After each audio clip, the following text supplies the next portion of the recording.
ربنا ارحم لنا یا ربنا۔ ہر وہ چیز جو غسل یا اس کے علاوہ وضو میں ہماری فرائض جو اعضاء ہے جس کا دھونا فرض ہے یا سنت ہے، اس میں سے پانی کی ایصال اور پانی پہنچانے کو منع کر دیتی ہے، ہر وہ چیز ہو تو اس کی ممانعات ہیں۔ مثلاً کسی نے اپنے ہاتھوں پر دستانے چڑھائے ہیں یا ایک انگلی پر کوئی ایک فنگر پر اپنا ایک پلاسٹک کا تھیلا چڑھایا ہوا ہے،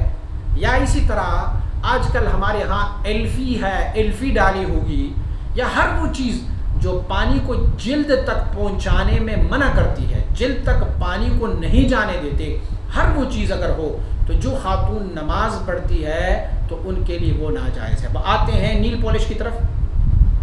تو نیل پالش بناتی ہے تہ، اور وہ تہ ایسی ہوتی ہے کہ اس کے نیچے پانی کا گزرنا ممنوع ہو جاتا ہے۔ جیسے ہم نے کوئی نیل پالش لگائے تو اب ہمارے ناخنوں میں پانی نہیں پہنچ پا رہا،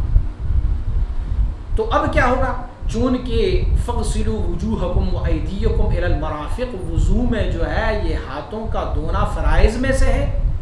تو جب یہ فرائض میں سے ہے تو فرض والی اعضاء میں اگر تھوڑی سی بھی جگہ خشک رہ جائے تو وضو جائز نہیں ہے، اور جب وضو نہ ہو تو پھر ان کا نماز بھی جائز نہیں ہے۔ ہاں، وہ خواتین جن کو ماہواری ہے، جن کو مینسز ہے، اور یا جن کو ولادت کے بعد ان کا چھلا ہے، یا جس کو ہم نفاس کہتے ہیں، اگر وہ ہے تو اس دوران وہ چون کی نماز نہیں پڑھتی، وضو کی ان کو ضرورت نہیں ہے، تو اسی لیے وہ ان دنوں میں نیل پالش استعمال کر سکتی ہیں۔ اور اگر کوئی اس طرح کا کام ہو جیسے مہندی، حنا لگایا، تو مہندی کا قانون یہ ہے کہ یہ پانی کو جذب ہونے سے منع نہیں کرتی، فلہذا وہ ایک ایسا کلر ہے کہ اس کے بعد کلر لگانے کے بعد بھی پانی جو ہے وہ نیچے جلد تک پہنچ جاتی ہے، تو اسی لیے وہ ممانعات نہیں ہے۔ تو وہ خواتین جن کو زیادہ شوق ہو اپنے ناخنوں کو کلر لگانے کی، تو ان کو چاہیے کہ وہ نیل پالش کے بجائے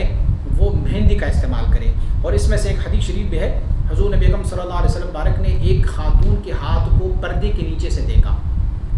یا تو وہ پردہ پڑا ہوا تھا اس نے ہاتھ نیچے سے نکالا، یا اس نے عبایا پہنا ہوا تھا اور اس عبایا کا پردہ تھا اس میں سے ہاتھ نکالا، لیکن ان کے ناخن سفید تھے، ہاتھ ان کی سفید تھے، تو حضور نبی اکرم صلی اللہ علیہ وسلم نے فرمایا مجھے کیا پتا یہ مرد کا ہاتھ ہے یا خاتون کا ہاتھ۔ تو معنی یہ حضور نبی اکرم صلی اللہ علیہ وسلم نے کو فرمایا کہ خواتین کے ہاتھ جو ہوتے ہیں اس پر مہندی لگی ہوتی ہے، یا ان کے ناخنوں پر مہندی لگی ہوتی ہے، لہٰذا مہندی لگائیں